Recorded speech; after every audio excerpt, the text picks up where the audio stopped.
Well, friends, today we discovered together the Lena 32, a boat with an overall length of 10.50 meters and a width of 3.20 meters. We will now take a walk on board to discover the setup. But as always, remember to leave a like on this video and comment with your opinion.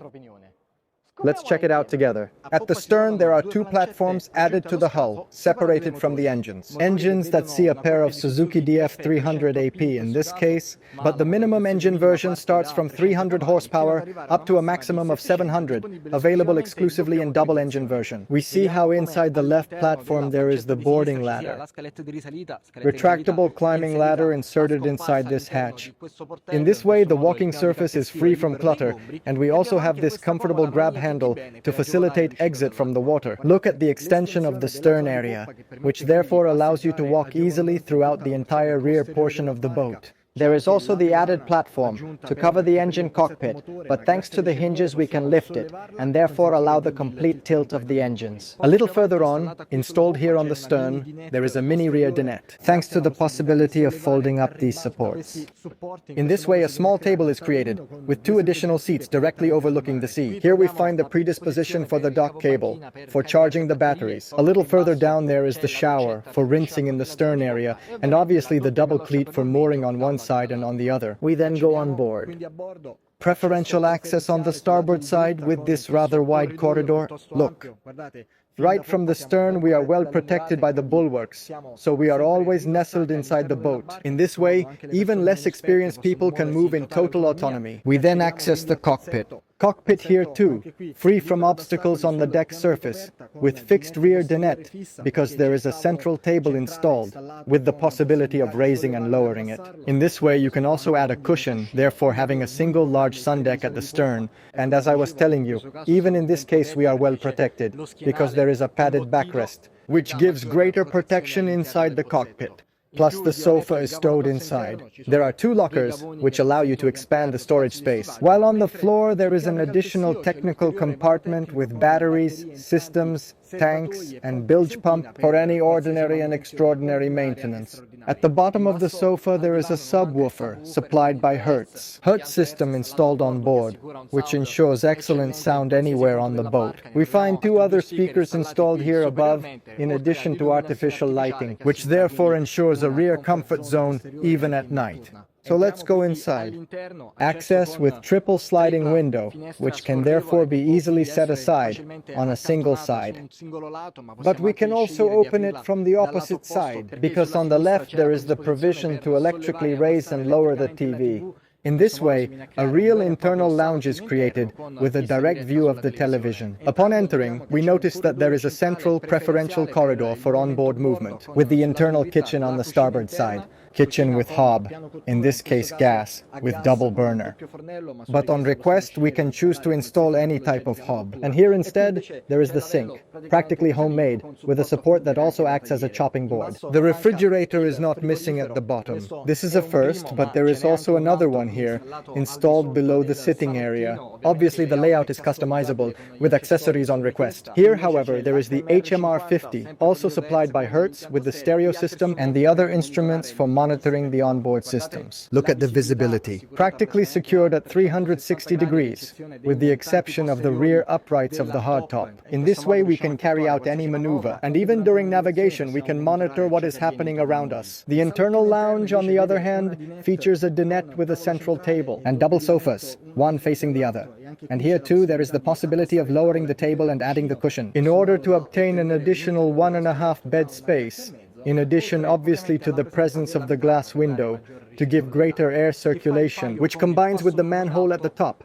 Here we find the skylight, which can be raised. But on request, we can also install two others, here above on the hardtop, to maximize not only the air circulation, but also the brightness. Here too, there are two other speakers supplied by Hertz, in addition to the wall units at the top, and the additional drawers and shelves installed here inside the kitchen to further expand the storage space. The command station features a single-seater chair with a fixed backrest, and I therefore place myself at the helm. I see that it is easily reachable in front of me. I can also also use the structural step at the bottom to have support for my feet. And the dashboard is easily inspected, above all easy to reach, but obviously we can customize it on request. Because the shipyard leaves a lot of space for customization. The on-off switches are arranged on 3 levels. Here we have the double dial, supplied by Suzuki, the windlass, and there is the whole interface to let the engines communicate with the chart plotter, to get any information, both on navigation and on the status of the engines themselves. Below there is the controller for the bow thruster, and obviously the double power throttle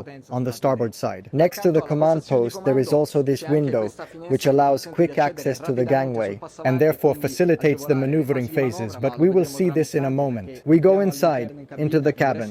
Entrance to the cabin with sliding door on the central side, and look, there are 3 steps to reduce the difference in height inside. Upon entering, we see that there is this rather large central hallway, because the shipyard chose an open space layout. In this main portion, we have the owner's cabin directly, with a double bed. But also look here, the brightness ensured inside, thanks to the presence of the large side walls, which we can also manage thanks to the Venetian blinds.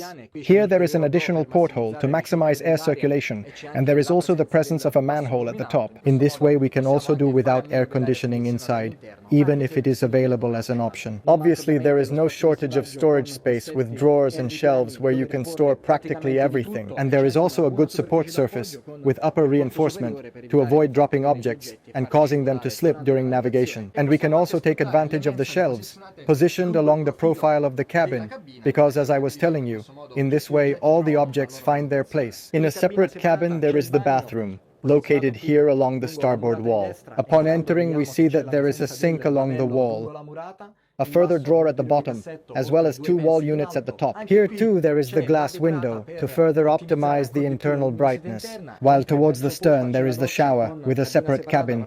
Take a look. Opening here bellows.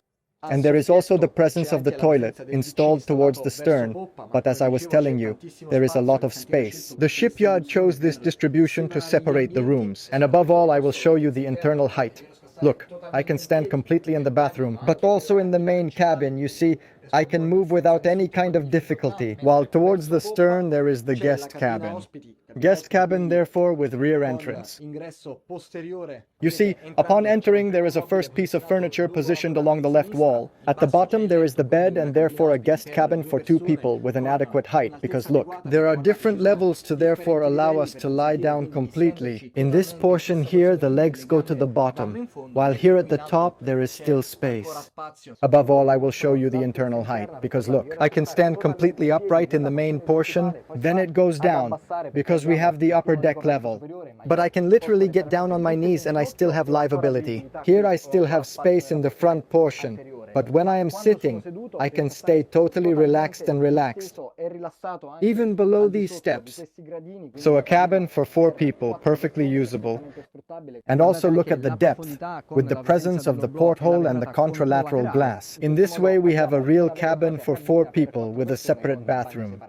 But now let us go back outside, and I will show you the front portion of the boat. As I was telling you, we can also choose to move along the side, passing directly from the command post. But I will also show you the stern area, because there is preferential access on the starboard side, thanks to the presence of this corridor with a single step to reduce the difference in height. But we can also choose to walk on the sofa upholstery, and therefore access the left-hand walkway. Look, we are always well protected, thanks to the presence of the guardrail. So we move easily to the front area. We can also use the handrails here to have a firm grip.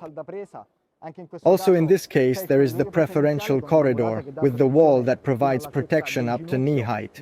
But the guardrail also intervenes, so we can move without any kind of difficulty. There are 2 steps here, positioned centrally to the hull, to give more space inside the cabin. But we come to the front area. Look here, how much space is there, totally covered with cushions. In this way there is a very large front sun deck with a central cushion, which can be removed to give space to the manhole. While above the hardtop there are not only grab handles, but we also have 2 solar panels, which ensure adequate recharging of the batteries, as well as obviously the headlight for night lighting. We then arrive at the front portion. Look here. the handrails on the side of the sun deck to allow maximum comfort for the people on board. And then we arrive at the bow. Fiberglass bow roller with winch positioned here, directly on the deck. In this way, a single person can carry out all the maneuvering operations, and we can also choose to have a camera to monitor the flow of the anchor without necessarily having to lean out. Thanks also to the possibility of the HMR50 to have the video input, so we can easily have the plotter and at the same time view the flow of the chain from the stereo display. The front setup is completed by the double cleat for mooring on one side and on the other, as well as the presence of the wooden step inserted here to facilitate getting on and off in case of bow mooring. And so, dear friends, this is the Lena 32. As always, if you liked the video, I invite you to subscribe to the YouTube channel and the Facebook page. Leave a like and tag the people you think might be interested. And as always, for all the next videos, we'll always see you here on the C Team.